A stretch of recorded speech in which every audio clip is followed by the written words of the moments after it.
VP Kepo Mohadi vobatikidzwawo zvekare vari kuonekwa kunzi is one of the people vajoina the ED 2030 plan and also vachirana vane mapresidential input schemes. Ndisandapinda mashoko ari kubuda panguva ino nemaempowerment ari kutenderera achiitiwa across the country.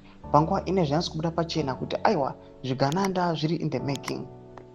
Zvigananda zviri kuita zvazvinoda nenyika yeZimbabwe, kunyange zvazvo zviri kuonekwa kunzi macivil servants vari kuchema havasi kuva comfortable nemhuri yavari kupiwa. Ndobva subscribe like on the bell icon. Tipinda panapa pahendo naChristian Charumbira mudanyo rechiri breaking because mapictures amuri kuona aiwa ana Kembo Mohadi aiwa vamuri kuona avo vachideliver those empowerment plans. Mudanyo rachiti the vice president honorable KCD Mohadi officially launched the Provincial Presidential Empowerment Fund Scheme in Matabeleland South Province.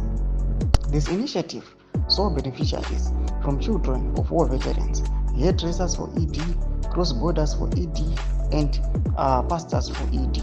The allocations were as follows: children of war veterans, $50,000, cross-borders for ED, $20,000, hairdressers for ED, $10,000, pastors for ED, $20,000. This empowerment program aims to support and uplift various groups in the community. Ndoposi inoitwa aiwa nevakomana vana Charumbira. Topinda mumakomenzi vanhu vanobuda vanyora vachiti makatukwa shame kusaona here kuti maofficial structures ezano ari kutoparara makatarisa.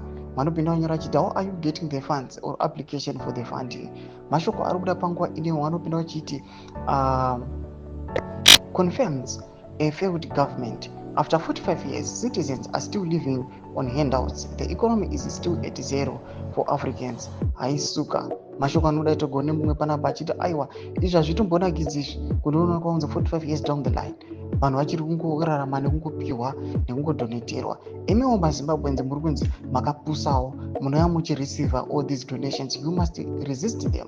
Muvauze kuti tinoda a long lasting solution yekuti each and every citizen must be able kuti akwanise kuwana nekuisa food on the table asingatembi awane kupiwa. Tudze mafunguro enyu muri kudii pamusoro pechitiko ichi. Wapinda comment section pedu udze mafunguro enyu. Subscribe or like, chit on the bell icon.